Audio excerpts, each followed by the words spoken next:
Olá, pessoas! Oi, gente, cheguei.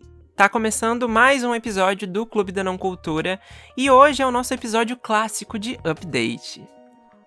Mas antes de qualquer coisa, não esqueça de nos seguir lá no @Clube da Não Cultura e claro, né, para jobs, parcerias, dúvidas, sugestões ou até para bater um papo mais particular, clubedanãocultura@gmail.com.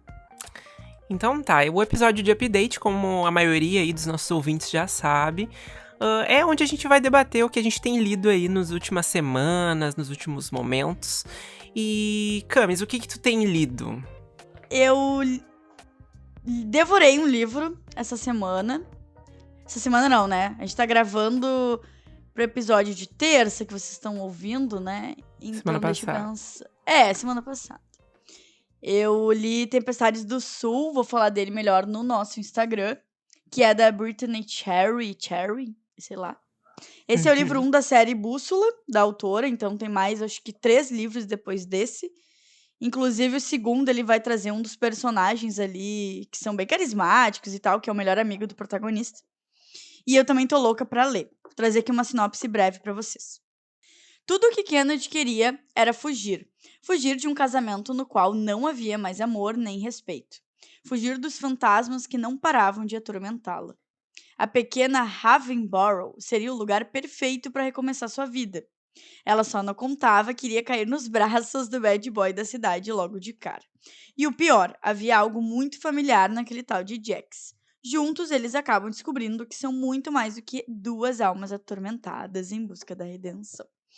O que eu mais gosto nessa autora é que a gente sempre sabe, assim, o que esperar dos livros dela, então são super clichês, tem todo aquele tom cafonérrimo de romance clássico e tudo mais, mas é sempre muito bem escrito, assim, a gente consegue, gostar dos 2 personagens, consegue comprar ali os dramas e os problemas, e eu acho que ela consegue dar o tom, assim, ó, até que momento eu vou guardar esse segredo, até que momento eu vou segurar esse chororô, sabe.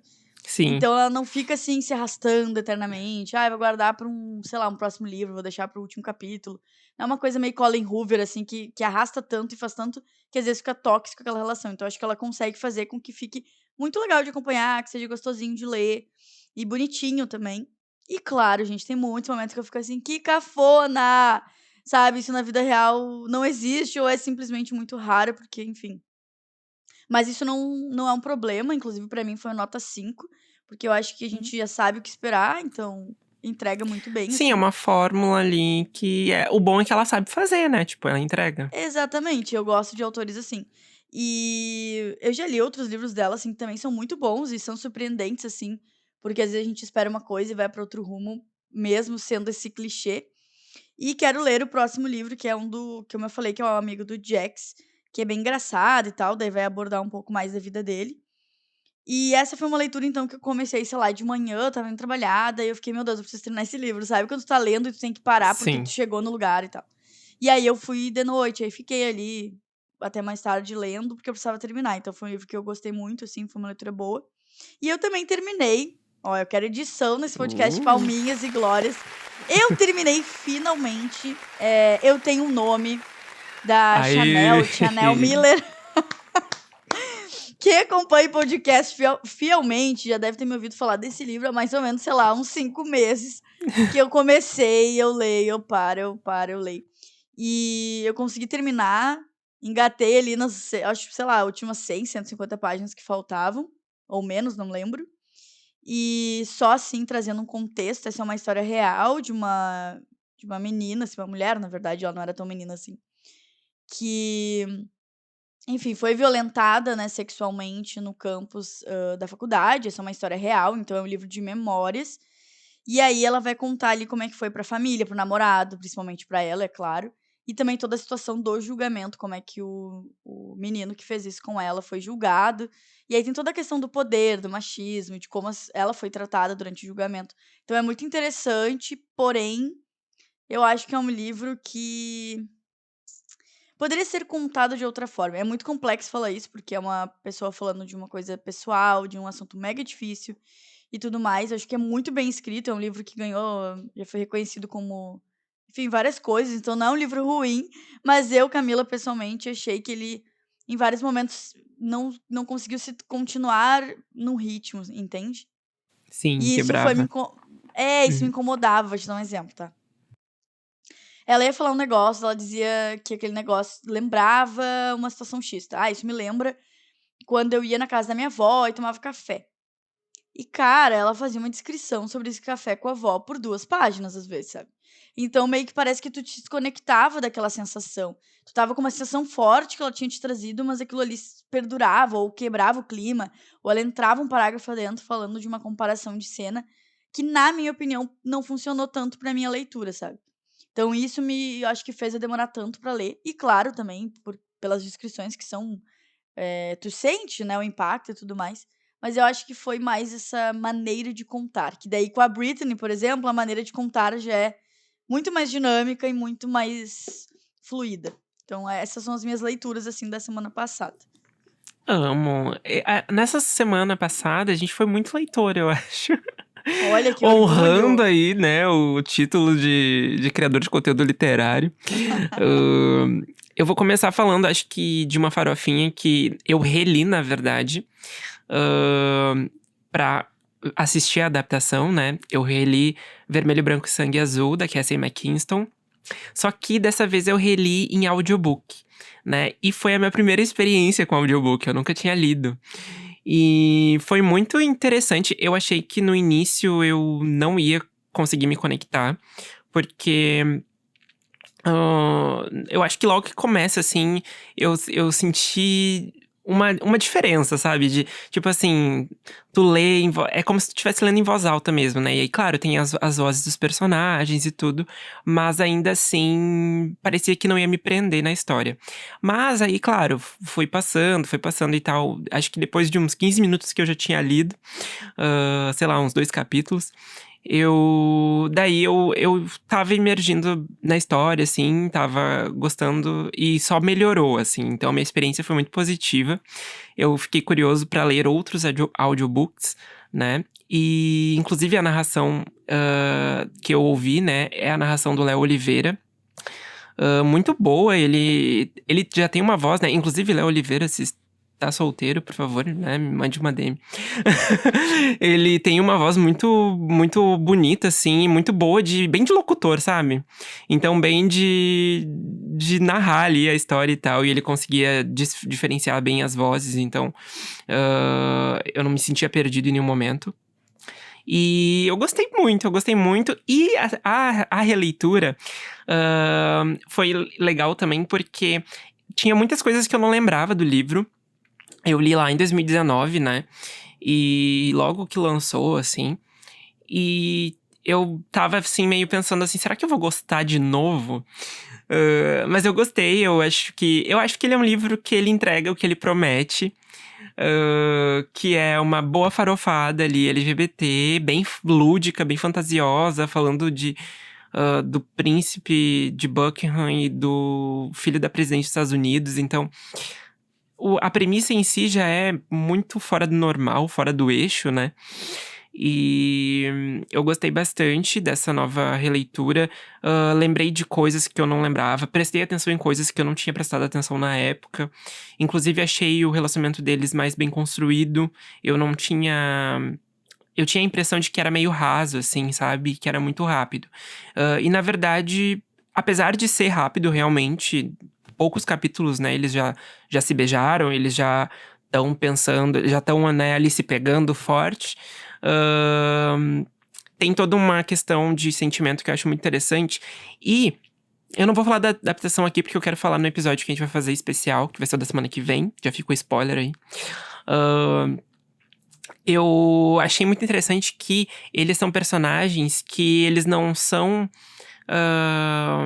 que eles não vivem pelo romance, né, eles têm as motivações de cada um, assim, tipo, o príncipe ele tem questões com ele mesmo, né, da questão da homossexualidade, de ter que seguir as regras impostas pela realeza, de não ter que questionar o que ele faz e tudo mais. E o filho da presidente, apesar de ser super impulsivo, o Alex, né, ele ele tem o desejo dele de participar mais ativamente na política, de fazer campanha lá no Texas, né? Enfim, tem várias questões que eu acho que é muito legal. E ele também leva muito com ele os resquícios, assim, do preconceito que ele viveu na infância, né, e na adolescência.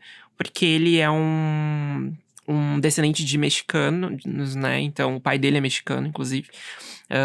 E lá nos Estados Unidos, né? Uma pessoa que é descendente de outros países, principalmente latinos, não são vistos como pessoas brancas e muito menos, às vezes, como estadunidense, né? Então, tem esse rolê, assim, também muito forte que a gente nota, assim, no impacto enquanto vai lendo.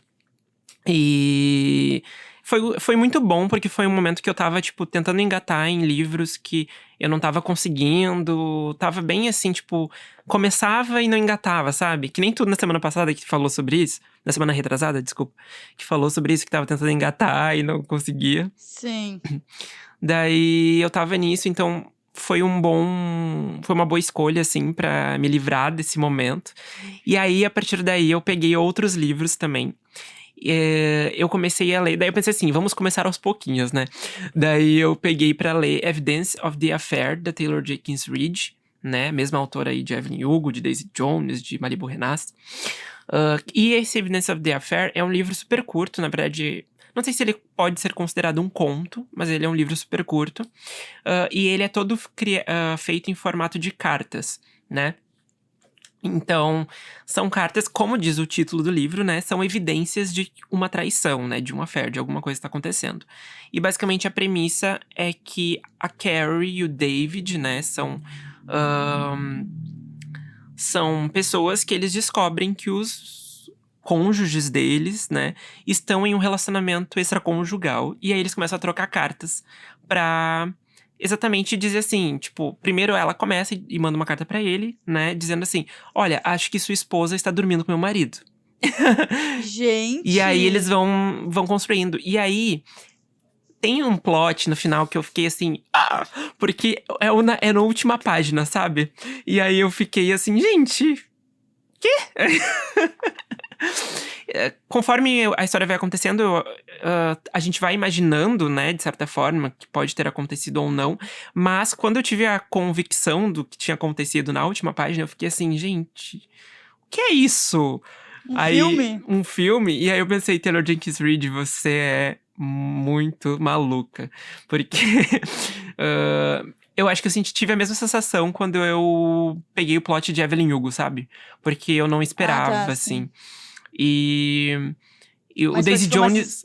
Mas foi uma sensação boa? Sim, foi uma sensação muito boa. Foi pelo lado positivo, assim. E, por exemplo, Daisy Jones eu meio que já tinha notado que ia acontecer, assim. E também porque já tinha lido Evelyn Hugo, eu já tinha meio que um plot meio parecido. Não, minto. Eu li Evelyn Hugo depois, eu acho, né? Enfim, mas o Daisy Jones eu não me surpreendi tanto. O de Evelyn Hugo eu me surpreendi mais, assim. E me trouxe essa sensação de Evelyn Hugo, sabe? Sim. Eu acho que tu leu primeiro Daisy Jones e eu li primeiro Evelyn Hugo. Isso, é. O que fez eu gostar ainda menos de Daisy Jones. Sim, exatamente. E eu adorei, eu acho que vale muito a pena pra quem tá passando por uma ressaca. Tem um porém, porque ele é em inglês. Ele não foi traduzido. Eu ia te perguntar. Ele não foi traduzido. Mas, assim, se você sabe um pouco de inglês e às vezes, tenho medo de ler tal coisa em inglês, eu acho que esse livro é uma boa indicação, porque ele é pequeno, ele é curto e o vocabulário é super tranquilo. E além disso, a história se passa toda nos anos 70, quase nos anos 80, assim, então, final dos anos 70. Então tem uma ambientação legal, assim, eles vão contando e tal sobre os lugares que eles vão, se passa na Califórnia, como, né, de praxe aí da Taylor. E é muito legal. Fica a minha dica aí. Inclusive, se você tá pensando em ler inglês, a gente tem um episódio só sobre isso. Rola aí no Spotify e dá uma procurada, porque a gente fez esse episódio. É muito bom, é com a Ali Silva e com a Luísa Bastos, as divas. E eu quero saber, Fevi, se além de ler, tu assistiu alguma coisa. O que tu assistiu? Tirando Heartstopper e Vermelho, Branco e Sangue Azul, que não vale. Que vai ter episódio especial semana que vem, anotem aí. Então, não, ainda não é pra falar sobre isso. Eu quero saber se rolou de assistir alguma coisa além desses lançamentos aí que, né, era prioridade Sim. master? Cara, eu acho que não li nada, não vi nada. Não, minto, pra não dizer que eu não vi nada, eu vi o último capítulo de Vai na Fé. Olha, Eu achei não, o último capítulo, assim, foi legal, sabe, tipo, o último capítulo de novela, né, e tipo, não eu acho que passa não pano. não vou passar pano, eu acho que não poderia ser melhor nas condições que a novela estava, sabe. Sim, entendi. Eu acho que deu uma salvada, assim, o último capítulo. Porque as últimas semanas não, últimos 2 meses, eu acho que, nossa, foi um horror, inclusive. Eu perdi vários capítulos também, porque eu já não aguentava mais ver. Hã, e os plots, os rumos que a autora decidiu tomar, assim, não foram legais. Eu acho que nem tu falou num TikTok lá no @Clube da Não Cultura, ela lembrou que a Sol era a protagonista, assim, nos últimos momentos da novela, e aí quis desenvolver um negócio super rápido, que não fazia sentido. O lance do Theo cantando, nossa, me irritou demais. É, quer cantar toda hora, virou The Voice Não, agora, eu juro, sabe? musical. Eu acho que, assim, se você quer adotar a musicalidade na sua novela, você pode fazer cenas de musical, assim, mas não com o vilão da novela, que era um escroto abusador, sabe? É, exatamente, não é nem a música o problema, pelo contrário, é só a questão do Theo estar inclusive tem a cena que ele canta em paralelo com a Sol, quando ela tá lá fazendo um show e tal. Sim. E, bah, esse sonho aí da Sol, essa carreira da Sol ficou muito confuso, ficou muito mal trabalhado. E o Theo em si é um dos melhores personagens, acho que ele foi muito bem construído, mas não Sim, ele é deveria ótimo. ter tido todo esse tempo pra ele ter uma justiça, e pelo que eu vi o pessoal falando no Twitter, eu não vi o último capítulo, e eu sinceramente larguei de mão umas 2 semanas já, não assisti. Mas também não foi muito bom, assim, o final dele, foi uma coisa assim, 45 do segundo tempo ele estava lá ainda atormentando, foi uma É. pataquada, assim. Eu entendi eles terem, tipo, amarrado a situação pra, tipo, deixar uma coisa assim, ai, calma aí, nem tudo está solucionado. Não desligue o capítulo, sabe? Sim, sim. Mas, assim, não foi feita da forma que tinha que ter sido feita. Eu acho que. Eu acho que se eles tivessem deixado o julgamento para as últimas semanas, teria sido melhor, porque aí ele teria sido preso É pelos estupros verdade. que ele cometeu, sabe? Tipo, e não porque ele, enlouqueceu e quis botar fogo no negócio e quis invadir casamento, sabe? Não, ele acabou tendo o que ele merecia, mas não da forma que deveria ter sido. Então isso que me irritou um pouco também. E assim, até fiquei chocado que no último capítulo a Lumiar, que tava, tipo, protagonista nas últimas, praticamente a novela inteira, Aham. teve, sei lá, 2 cenas, foi muito. Eu fiquei até chocado, confesso. Mas, assim, o problema, né, gente, obviamente, foi de roteiro aqui. Carolina Dickman, Emílio Dantas, estavam ótimos os personagens. Os Sim, não é próprios. sobre os atores nem nada, Sim, é exato. sobre Né, não, é porque tu sabe que tem um. Vou até comentar aqui. Um, tem essa gente do Twitter da sim. bolha noveleira que tu não pode falar um ai de. Que, tipo, tu tá criticando uma questão de roteiro da personagem, aí eles já falam, ai, porque a Carolina Dickman, a Lumiar, não sei o que, era a melhor personagem da Aham, novela, blá blá. aham. Amado, não é esse o ponto, sabe? Mas, enfim, eu vi isso. O que que tu viu? Tu viu alguma coisa? É, eu não vi Vai na Fé, também nem sei se eu quero ver, eu Se acho que quero ficar livrou. com uma imagem eu quero ficar com aquela imagem positiva da novela, assim, que me fez bem, que eu gostei, que eu me envolvi bastante, assim, me fez até ter voltou, assim, minha vontade de ver novela. Então, eu não quero, acho que, assistir, sendo sincera, até porque tive muito spoiler. O que eu tô assistindo meio em momentos, assim, vou almoçar, vou jantar, essas coisas, eu tô revendo Sangue Bom, e daí eu vejo Amo, umas eu também. cenas sim, eu vejo umas cenas e lembro de ti que tu tá assistindo, né. E, eu gosto muito, quem assistiu talvez vá lembrar, da Damares, muito lenda, é uma grande figura, faz eu rir bastante. Então eu não lembro se em algum momento ela me cansa, mas agora que tá mais começo, assim, eu gosto bastante dela. E estou ansiosa pra Giane e Fabinho, né, meu chip da minha vida Nossa, eu acontecer. amo eles. Lendas. E o que eu assisti também, que eu acho que eu não comentei aqui, foi a série da Apple TV, Falando a Real, com o mesmo ator de How I Met Your Mother, eu vou falar aqui pra vocês ao vivaço, pra não faltar informação, é o Jason Segel, acho que é assim que fala. Uhum.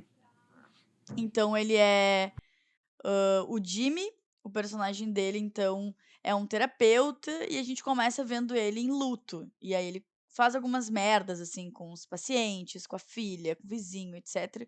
Porque ele tá passando por essa situação. Só que aí chega um momento que ele começa a ignorar totalmente a ética, né, e tudo que envolve a profissão dele de ser psicólogo, e começa a atender as pessoas sobre uma outra perspectiva, assim, tipo, falando mesmo a real, sabe. E começando a ter uma relação mais amigável, que na verdade não se pode ter de um psicólogo para um paciente. Então é muito interessante, assim, eu vi 3 episódios, ainda faltam alguns, né, então mas é uma experiência que eu posso dizer que já foi muito boa, está sendo muito boa. É uma série bem divertida e até emocionante, assim, acho que consegue dosar bem a comédia, dei risadas boas, assim. Então eu indico, espero que continue boa, porque eu gostei bastante, fiquei empolgada, acho que ela sempre termina de um jeito instigante pra te ver o que tem que acontecer e tal, isso é importante. Então foi, acho que a única coisa que eu assisti, assim. Comecei a ver Heartstopper, segunda temporada, vi 2 episódios só, eu acho. E gostei bastante, assim, acho que foi no segundo episódio ou terceiro que eu comecei a ver, que tem uma cena muito fofa e que eu fiquei lágrimas, mas eu não posso falar disso ainda, porque tem o nosso episódio especial. E é Semana que isso. vem. Com um E é convidado isso. especial, não vamos dizer quem. Vai ser uma Mas é isso, vai surpresa. ser uma surpresa. Antes de encerrar, só queria dizer o seguinte: comecei a ler. Estou numa vibe que eu consegui pegar o Vermelho, Branco e Sangue Azul, depois eu peguei Evidence of the Affair, e aí eu já engatei, né? Porque ontem mesmo eu terminei esse da Taylor e já engatei na minha próxima leitura que estava na lista, que é A Filha Primitiva, da Vanessa Passos. Vou até ler aqui a sinopse, porque eu separei pra gente reagir, Atri. Lembrando que esse livro é vencedor do Prêmio Kindle de Literatura de 2021 e do Prêmio Jacarandá de 2022. Então, assim, ó. Literatura, né? Vamos lá. Uma história de amor e ódio, violência e redenção. Ambientada em Fortaleza, a filha primitiva traz luz e sombra para uma geração de mulheres. Avó, mãe e filha, unidas pela dor e pelo abandono, separadas pela fé, pelo ceticismo e pelos segredos que guardam. Uma avó negra que esconde quem é o pai da filha. Uma mãe branca que escreve para preencher as lacunas de sua vida e rejeita a maternidade. Uma filha que recebe a raiva de mãe para filha e já nasce sentindo a dor de ser mulher. Uma ficção imersa numa crueza de linguagem e calcada no real que transforma uma história de ancestralidade em grande literatura. Olha só que impactante, né, essa sinopse. E realmente o livro eu tô gostando muito, a narrativa é muito boa. Eu acho muito legal um negócio que a autora faz, que é... tá falando um negócio, daí ela já manda uma expressão, sei lá, que a mãe da protagonista falou, sabe? E aí vai... Claro que eu tô na primeira parte ainda, que é da filha, né? Então eu não sei se isso acontece nos demais atos do livro. Mas isso tem acontecido, eu tenho gostado bastante. Quando a narração muda, assim, do nada, vai pra um outro lugar. É muito denso, né? Eu nem sei muito o que falar. É muito denso, é mais uma história de maternidade. Eu gosto muito desse tema, apesar de nunca serei mãe, né? Mas eu gosto muito desse tipo de tema. Eu acho que é um discurso que muitas mulheres abortam ali, né, durante suas vidas, principalmente quem é mãe. E, na verdade, tem várias situações que eu acho que todas deveriam ler, assim, pra entender que tá tudo bem os lados negativos, sabe, da maternidade, que eu acho que todas as mulheres vão passar, embora amem seus filhos e tudo mais. E também, né, existem mães que não amam seus filhos e a gente, né, precisa entender por quê. E eu acho que aqui também deixa bem explicado as sensações e não de um negócio tipo assim, estou julgando aquela mulher porque ela não ama o seu filho. Na verdade, ela tem os motivos dela pra não, né, gostar daquele ser, enfim. Então, Aproveitando a deixa, Vivi, que eu já trouxe que o Fevi vai gostar, tá? E pra mim foi um nota 5, nota 10, nota 1000. Eu amei, foi muito forte pra mim essa leitura esse ano. Vanessa, é incrível, eu amei muito esse livro e queria trazer uma frase que reforça isso que o Fevi trouxe, assim. E, enfim, é muito forte. E, inclusive, outras pessoas que leram destacaram essa frase e eu tenho certeza que também o Fevi destacaria, tá? Que é o seguinte: não tinha mais cordão umbilical. A menina não mamava mais. Era a raiva agora que passava para ela, de mãe para filha. Não foi o parto, não. Não foi a contração. Não. Não foi o dar o peito, não. Foi a raiva que me tornou mãe. Nossa, pesadíssimo. É forte, Forte. forte. E com essa, E com essa nos despedimos. Temos um episódio? com certeza, temos mais um episódio. Não esqueçam de nos seguir no @Clube da Não Cultura em todas as redes sociais possíveis de se administrar em 2023, pessoal. Isso aí, um beijo, gente. Até semana que vem com um episódio especial de Heartstopper e Vermelho e Branco Sangue Azul. Um beijo!